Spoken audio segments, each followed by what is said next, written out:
Measles exposure at daycare, a family's struggle in Iowa.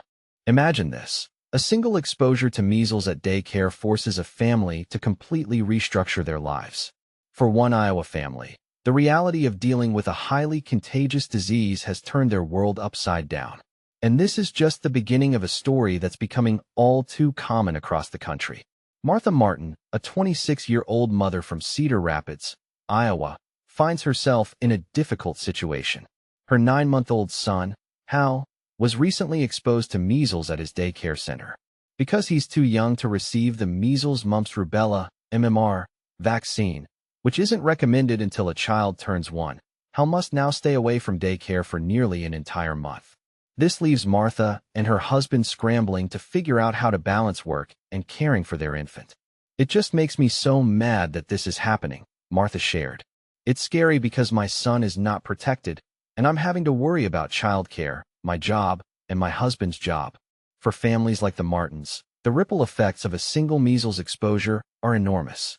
The Centers for Disease Control and Prevention, CDC, recommends a quarantine period of 28 days for individuals exposed to measles who cannot yet be vaccinated. To protect Hal as much as possible, doctors administered emergency doses of immunoglobulin, IG, a treatment designed to bolster the immune system temporarily. While IG can help reduce the risk of infection, it's far from a perfect solution.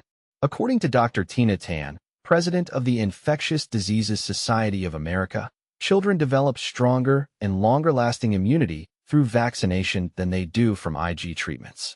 But here's where it gets even more frustrating. Martha will soon run out of her vacation days, forcing her husband to take unpaid leave to stay home with Hal. "At this point, it's just a waiting game," Martha said with a sigh. Unfortunately, this scenario is playing out in households nationwide. Measles cases have surged to levels not seen since the virus was declared eliminated in the U.S. back in 2000. As of a recent report by the CDC, there were 1,309 confirmed cases across 39 states, with the majority affecting children. Each of these cases has the potential to expose hundreds or even thousands of others, particularly those most vulnerable: infants too young for vaccines and children with weakened immune systems. In West Texas, pediatrician Dr. Ana Montanez witnessed firsthand the struggles faced by families during a recent outbreak. "A lot of our families, hardworking families, typically don't have a month's worth of salary saved up to cover time off work," she explained. "And often, it's not just one income but 2 or 3 that are impacted." While Cedar Rapids itself isn't experiencing a widespread outbreak, only 7 cases have been reported statewide in 2025. The Martin family's experience highlights how easily a single case can disrupt lives. Dr. Dustin Arnold, Chief Medical Officer at Unity Point Health Cedar Rapids, emphasized the importance of vaccination in preventing such situations. "What's happening in our town is a perfect example of why vaccination matters," he stated. "It only takes one case of measles to create significant consequences." In response to the exposures, Arnold led efforts to set up last-minute clinics offering IG injections to babies exposed to measles. 8 infants received the treatment at a local command center, while 3 others were referred to a nearby medical facility. These treatments, though effective when given within 6 days of exposure, aren't a long-term solution.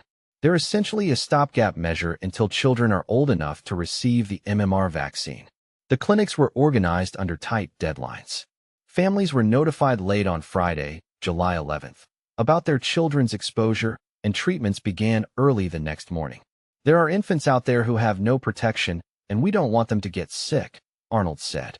Though measles can sometimes present mild symptoms, it also carries the risk of severe complications, including hospitalization and, in rare cases, death. So far this year, 13% of measles patients required hospitalization, and tragically, 3 people, including 2 young girls in Texas, have died from the disease.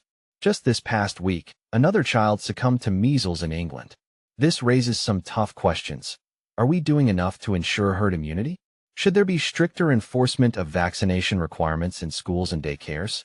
And what happens when personal beliefs clash with public health needs? The debate over vaccinations continues to spark strong opinions on both sides. We'd love to hear your thoughts. Do you think mandatory vaccination policies are necessary, or should individual choice always prevail? Let us know in the comments below. Measles outbreaks in daycare, more than just health risks. Measles outbreaks in the United States are not only a health concern, but also a significant challenge for parents and childcare facilities. When measles hits daycares, it can lead to weeks of quarantine for non-immune children, leaving parents scrambling to find alternative childcare arrangements. A mother in Iowa, Martha Martin, has been sharing her experience on social media after her 9-month-old son's daycare was exposed to measles. The situation highlights the complexities of managing a measles outbreak in a childcare setting, where babies too young to receive the vaccine are at high risk of severe illness. The state of Iowa has a 21-day measles quarantine protocol, but Martin's son was instructed to stay home for 28 days due to the antibody treatment he received. The financial burden of missing work and finding alternative childcare arrangements can be significant for families. The situation also raises questions about the role of vaccination in preventing the spread of measles and the potential impact of outbreaks on the childcare system as a whole. With varying regulations by state, the risk of measles at daycares is not new, and the situation in Iowa is not unique.